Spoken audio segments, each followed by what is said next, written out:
Alors aujourd'hui, on va parler traumatisme. Comment savoir si on est traumatisé? Eh bien, tout simplement, il y a un test qui s'appelle le test ACE. Alors, ne me demande pas ce que ça veut dire, je ne sais plus du tout. Alors, est-ce que je vais l'avoir là? Non, c'est une série en fait d'études américaines dont la première publication date de 1998 en fait, et qui va traiter justement des conséquences et qui va permettre de comprendre les conséquences des traumatismes sur le fonctionnement des adultes. Alors je vais t'inviter à répondre à 10 questions par rapport à ta petite enfance. Donc déjà, on comprend que, bah oui, qui dit traumatisme dit petite enfance, puisque c'est souvent là, en fait, que se jouent les plus grands traumatismes. Euh, donc c'est pendant les 18 premières années de ta vie, en général, enfin, je dirais même 21, là ils disent 18, mais pour moi je dis 21. Pourquoi? Parce que on sait aujourd'hui, grâce aux études de Steiner et puis plein d'autres personnes aussi qui ont travaillé sur la petite enfance, qu'il y a 3 cycles de 7 ans. Je ne vais pas me rentrer plus dans le détail parce que sinon ma vidéo va perdre 2 heures. Mais voilà, donc de toute façon, tu verras, ça va te parler. Et souvent, bah, ce qui se passe les 7 premières années se répète les 7 deuxièmes et ainsi de suite. Mais, et puis il y a des sujets qui surgissent parfois plus tard en fait. Alors, donc pendant tes premières années, première question, est-ce qu'un parent ou un autre adulte du ménage t'a souvent ou très souvent insulté, rabaissé, humilié ou crié dessus, ou a agi d'une manière qui vous a fait craindre que vous puissiez être blessé physiquement? Est-ce que voilà, est-ce qu'il y a eu, est-ce que tu as eu peur pour ta vie en fait? Est-ce que bah, les personnes qui prenaient soin de toi ont été violents avec toi en fait? Donc ça c'est la première question. Tu notes simplement oui ou non. Il y a pas, c'est pas plus compliqué que ça, hein. Deuxième question. Est-ce qu'un parent ou un autre adulte du ménage t'a souvent ou très souvent poussé, empoigné, giflé ou jeté quelque chose dessus? Ou bien frappé si fort que tu en as des marques, que tu en as eu des marques ou des blessures? Donc ça, c'est la deuxième question. Pareil, oui, non, pas plus compliqué que ça. Troisième question. Est-ce qu'un adulte ou une personne d'au moins 5 ans, ton aîné, t'a touché, caressé ou fait toucher leur corps de manière sexuelle, ou tenter ou obtenir un rapport sexuel oral, anal ou vaginal? Donc là, on parle de l'inceste, bien évidemment. Quatrième question. Avez-vous souvent ou très souvent eu l'impression que personne dans ta famille ne t'aimait ou pensait que tu étais importante ou spéciale? Ou les membres de ta famille ne faisaient pas attention les uns aux autres, ne se sentaient pas proches les uns aux autres, ne se soutenaient pas mutuellement? Donc, est-ce que tu as eu ce sentiment d'être rejeté, d'être un peu le sentiment d'être le vilain petit canard, ou est-ce que c'était plus global que ça? En fait, tout le monde était éclaté et personne ne prenait soin les uns des autres. Donc ça, c'est quatrième question. Cinquième question. Avez-vous souvent ou très souvent eu l'impression de ne pas avoir eu assez à manger, d'avoir dû porter des vêtements sales et d'avoir personne pour te protéger? Ou tes parents étaient trop ivres ou trop drogués pour prendre soin de toi ou t'emmener chez le médecin si tu en avais besoin? Là, alors là, c'est vraiment bah, les parents qui ne sont pas, bah, qui sont pas capables en fait de prendre soin de l'enfant. On va avoir aussi dans ce cas-là, parce que là c'est pas marqué, mais c'est une réalité aussi, tout ce qui touche à l'abandon. Les enfants, si tu as été un enfant j'ai envie de dire, placé d'une manière familiale ou pas. Est-ce que tu as été abandonné par tes parents? Est-ce que est-ce que tu as été élevé par une grand-mère, un grand-père? Voilà, ça c'est bah, le fait d'avoir des parents qui n'ont pas assumé leur rôle de parent en fait. Sixième question, tes parents se sont-ils séparés ou ont-ils divorcé? Donc là, c'est intéressant parce qu'on voit bien l'importance du traumatisme de divorce hein, dans l'éveil des enfants. Et on le sait aujourd'hui, selon l'âge du divorce, bah, ça va agir sur la structure de l'enfant ou sa capacité à dire non ou sa capacité... enfin, voilà, il y a plusieurs conséquences en fait. Septième question, est-ce que ta mère ou ta belle-mère, donc là c'est concernant vraiment le féminin, a souvent ou très souvent poussé, empoigné, giflé ou reçu des objets jetés sur elle? Donc là, c'est est-ce que, en gros, tu as été témoin de violences faites sur ta mère ou sur ta belle-mère, voilà, ou sur une sœur aussi, parce que ça, j'ai vécu ça, j'ai vu ça aussi. Ça peut être témoin d'une violence sur un frère ou une sœur. Ou parfois, souvent ou très souvent, reçu des coups de pied, été mordu, frappé par le poing ou un objet contendant, ou frappé à plusieurs reprises, à quelques minutes, menacé par un pistolet ou un couteau. Donc voilà, si tu as été témoin de grandes violences sur le féminin, on va dire, bah là tu notes. Euh, Huitième question. As-tu vécu avec quelqu'un qui était alcoolique ou toxicomane? Donc pendant les 18 premières années de ta vie, encore une fois, on peut dire 18 ou 21. Et là, c'est pas forcément, c'est pas spécifié forcément le parent, en fait. C'est est-ce que tu as été au contact de quelqu'un d'alcoolique ou toxicomane, pardon. Neuvième question. Est-ce qu'un membre du ménage a souffert de dépression ou de maladie mentale? Ou est-ce qu'un membre du ménage a tenté de se suicider? Donc là, voilà, c'est la fragilité. Est-ce qu'il y avait un membre de ta famille qui était dépressif? Euh, donc là, c'est vraiment quelqu'un que tu voyais vraiment pas dans la vie, quoi. Ça, c'est vraiment un traumatisme. Et dixième question, dixième et dernière question, est-ce qu'un membre du ménage est allé en prison? Voilà. Alors, donc ça, c'est les 10 questions qui sont proposées par l'ACE. Donc déjà, tu peux calculer ton score ACE. euh, et voir, et après, selon bah, quel est le score, donc en gros, il y a score 1, score 2, score 3 ou supérieur ou égal à 4. Et ce qui est intéressant, c'est de voir que plus tu as un score ACE, plus tu as de risque d'être fumeur. Par exemple, si tu as un score de 1, tu as une fois, 2 risque d'être fumeur. Si tu as un score de 4, tu as pratiquement 3 fois plus de chances, de risque d'être fumeur. Donc on voit bien que c'est lié à un traumatisme. Pareil, risque de souffrir d'une maladie cardiaque. Donc plus tu es malade cardiaque, plus tu as de traumatisme, plus tu as de risque de devenir cardiaque. Le risque d'usage de drogue en intraveineuse, on passe de 2 à 40 fois plus de risque d'usage de drogue. Risque de promiscuité sexuelle. Donc, alors la promiscuité sexuelle, c'est le nombre de partenaires. Alors, eux, ils mettent promiscuité sexuelle, c'est plus de 50 partenaires. Et ça passe de 1,6 à 2,1. Bon, là, il n'y a pas beaucoup pas tant de différence que ça.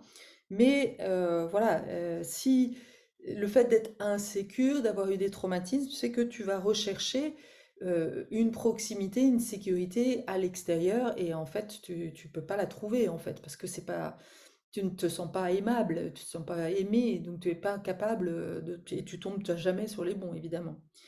Risque de contacter une infection sexuellement transmissible, ça passe de 1,7 fois si tu as un score égal à 1, à 2, à pratiquement 3. Euh, Souffrir d'une maladie hépatique, on passe de 1 à 2. Donc voilà, ça c'est intéressant, sachant que moi j'ai eu une maladie hépatique, hein, le lymphome, je pense que c'est une maladie hépatique. Euh, de 2 risques d'être victime de violences physiques si on est une femme. Ça passe de 2 à pratiquement 5 fois plus de risques d'être victime de violences physiques. Donc, Qu'est-ce que ça veut dire? Ça veut dire que quand on a été maltraité enfant, bah bien sûr, il y a beaucoup plus de risques d'être maltraité adulte. C'est comme si en fait on portait un panneau maltraitez-moi en fait. On le rejoue parce que bah, les traumatismes c'est comme ça, il faut les rejouer pour pouvoir à un moment donné dire stop et changer en fait l'énergie dans l'aura. Ça c'est vraiment hyper important. Risque d'être victime d'une agression sexuelle si on est une femme. Alors là, ça passe de 3,5 fois si tu as un score égal à 1 à 9 fois plus de risque d'être victime d'une agression sexuelle. Bon, c'est monté ça. Pas de panique. Euh, ensuite, risque d'être une binge drinker. Alors, consommation de grandes quantités d'alcool en un temps réduit. On passe de 1,25 à 1,7. Bon, voilà. Risque de contracter un cancer de 1 à 1,5. Donc là, pas tant que ça. Là, je suis assez étonnée. Je pensais que, en effet, les traumatismes étaient comment dire, une origine, enfin, un facteur en tous les cas de contracter de cancer, mais apparemment pas. Risque de développer un problème de santé mentale. Alors là, on passe de 1,5 à 3. Et le risque d'obésité passe de 1 à 1,5. Voilà. Donc, voilà. Et malgré tout, bah, voilà, ce qui est intéressant, c'est de voir que ça a des effets adultes, hein, ça on le sait bien maintenant. Ça génère, parce que là on n'en parle pas, mais globalement ça développe. Qu'est-ce que fait le traumatisme? Il nous met en situation d'hypervigilance, le stress, la déconnexion au corps. Quoi d'autre encore? C'est pour ça aussi qu'on est susceptible d'avoir plus de problèmes, d'attirer plus de problèmes parce que on n'est pas présent en fait. Il y a pas de, on n'est pas incarné vraiment. Il peut y avoir de la dissociation. Euh, on a beaucoup de problèmes dans les relations amoureuses puisqu'il n'y a pas de confiance, il n'y a pas de sécurité à l'intérieur. On se méfie tout le temps. On n'a pas, on a ce sentiment d'être mal aimé. On n'a pas ce sentiment d'être, oui, d'être incarné. On n'a pas de raison de vivre non plus.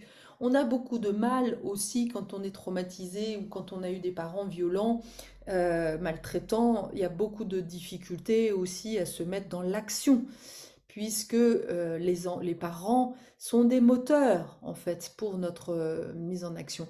Un enfant tout seul, qui est élevé par des animaux, n'apprend ni à marcher, alors il va peut-être marcher à quatre pattes, mais il n'apprend pas à parler. Il parle, un enfant parle parce que ses parents voilà, le stimulent en fait, hein. Il y a une stimulation et il y a un désir en fait du parent de voir son enfant parler, ce qui va motiver les enfants. Et pareil, plus tard, bah, l'ambition, un enfant qui n'est pas aimé, qui n'est pas désiré, ne peut pas avoir d'ambition. Il va falloir qu'il travaille dessus pour se reconnecter à son élan vital, en fait. Mais ça peut être tout l'inverse aussi. Ça peut être des parents qui, au contraire, donnent trop de direction, trop rigides, qui sont là, ce qu'on appelle des parents, et de devenir, toi, un enfant téléguidé. Avec des parents qui sont trop autoritaires, l'enfant peut devenir téléguidé et faire des mauvais choix, euh, consciemment ou inconsciemment d'ailleurs. Souvent, de toute façon, l'enfant va au départ choisir un métier euh, en pensant que ça va faire plaisir à papa, maman, en fait. C'est très fréquent dans les familles de médecins, par exemple. Il y a certaines professions comme ça que j'ai remarqué, qui se lèguent de génération en génération. Les médecins, voilà, les médecins, en général, il y a des lignées de médecins. Les notaires, notaires de père en fils. Alors, je ne saurais pas dire pourquoi, mais il y a comme une fierté, je pense, d'avoir, et surtout si à l'origine, en fait, de ce métier, il y a eu comme un espèce de sacrifice. Moi, dans ma famille, mon grand-père est devenu médecin. alors qu'il n'était pas du tout dans une lignée de médecins, mais il est venu en France, donc immigré de Roumanie pour venir en France pour faire ses études de médecine. Donc, bah, et à la fois, bah, il a, entre guillemets, un peu abandonné les siens, qui eux sont morts dans les camps. Il y en a beaucoup qui sont morts dans les camps. Donc, voilà, quelque part, c'est le prix à payer pour se réaliser. Et c'est comme si, bah, de manière familiale, on était loyal, en fait, à ce grand-père, bah, qui avait réussi, en fait, à, qui a sauvé sa peau, en fait. Et le fait d'avoir un statut a fait aussi que, du coup, ça lui a permis d'être intégré. Voilà. Et ça, c'est super important. C'est le métier qui permet, en fait, à un immigré d'être intégré parce que, voilà, ça représente un statut. Donc, on ne va pas, la famille ne va pas lâcher, en fait, ce statut de sitôt. En fait, on va tout faire de manière inconsciente, encore une fois, pour lâcher, pour garder, pardon, ce,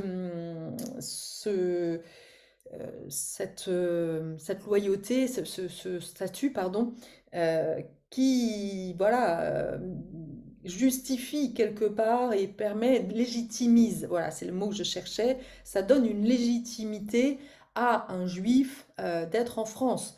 De la même manière que chez les Portugais, j'en discutais avec une collègue l'autre jour, elle est portugaise et dans sa famille, ils sont tous des bâtisseurs, en fait, des maçons, et ils sont arrivés en France pour donner ça. Donc, toi, si tu arrives en tant qu'enfant avec un projet professionnel qui n'a rien à voir et qui, d'ailleurs, souvent est en lien avec l'origine en fait de la famille.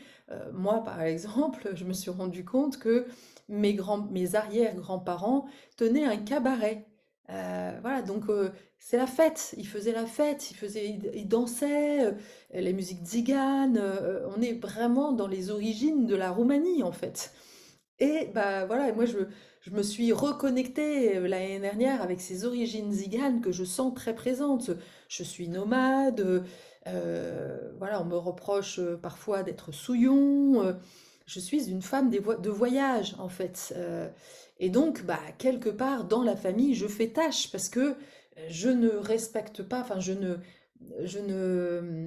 n'ai pas en fait ce statut euh, voilà, qu'on attend en fait pour. C'est comme si on venait poindre, enfin je venais mettre une tâche dans la famille comme pour rappeler qu'on était des juifs et que à la base on était des tziganes, on était.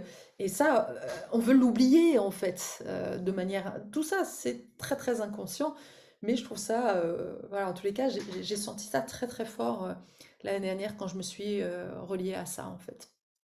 Voilà, c'est pour ça que j'ai toujours beaucoup d'affection avec le chamanisme, tout ça qui sont aussi des peuples nomades en fait, qui ont beaucoup voyagé, qui sont voilà, dans une grande spiritualité.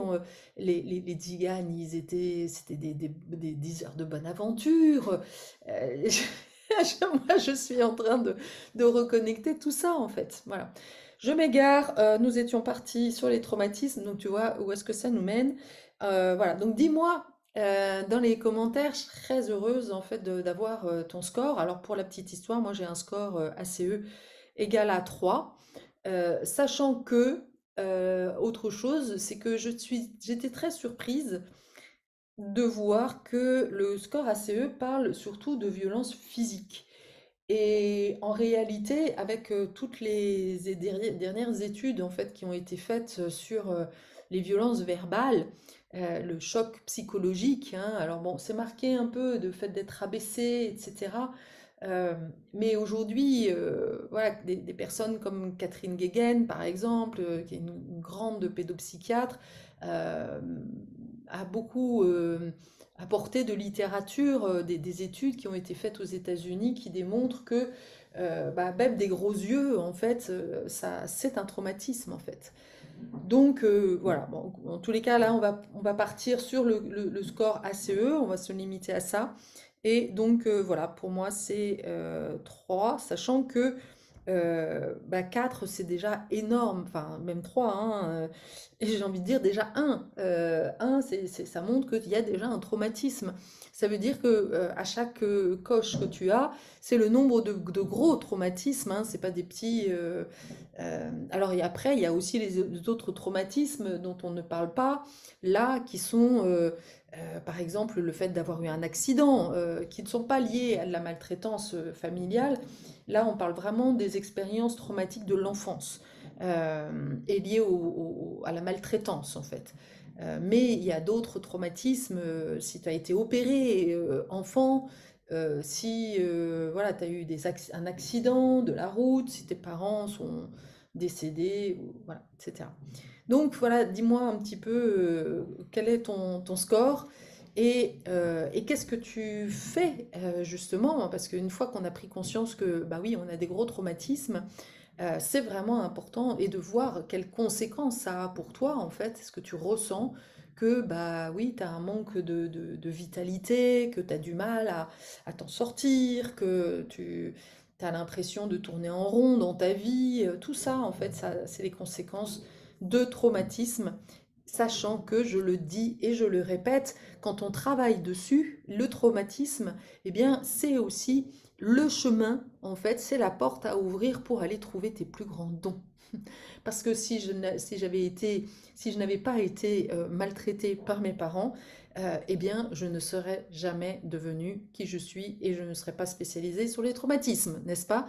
Donc, bah merci papa et merci maman de m'avoir maltraitée. Voilà, c'est ça la clé. Et je le répète haut et fort parce qu'on me reproche souvent, en fait, de dire des choses pas très cool sur ma famille, etc. Mais en fait, je les remercie parce que c'est grâce à eux en fait que je suis là. Et c'est voilà, c'est mon chemin et je ne critique personne, je ne juge personne. C'est mon karma, c'est tout quoi. Et le karma, voilà, c'est aussi en lien avec des maltraitances que mes ancêtres ont vécues. Parce que bah, ces traumatismes-là de l'enfance, en réalité, ne sont souvent que des répétitions eh bien, de traumatismes, de blessures karmiques, transpersonnelles, transgénérationnelles, dont on a la charge en fait de purifier. Donc, il y a pas, je le répète, il n'y a pas à porter de jugement sur nos parents ou quoi, c'est l'histoire que l'on devait vivre en fait, et c'est tout. Maintenant, l'important, ce n'est pas ce qui t'est arrivé, c'est la façon en fait dont tu vas le gérer. Soit tu vas devenir une victime ou un martyr toute ta vie, ou soit tu prends en charge. Et c'est vrai que c'est dur en fait de se dire mais bordel, c'est double peine en fait. C'est alors j'ai subi en fait des choses pas très cool et en plus je dois investir sur moi pour m'en débarrasser. Bah oui, mais ton âme, elle a choisi ça. Donc il y a un moment donné, va falloir assumer en fait ton choix, le choix de ton âme. Voilà pour ce qui est de ce sujet-là. À très bientôt. À bientôt.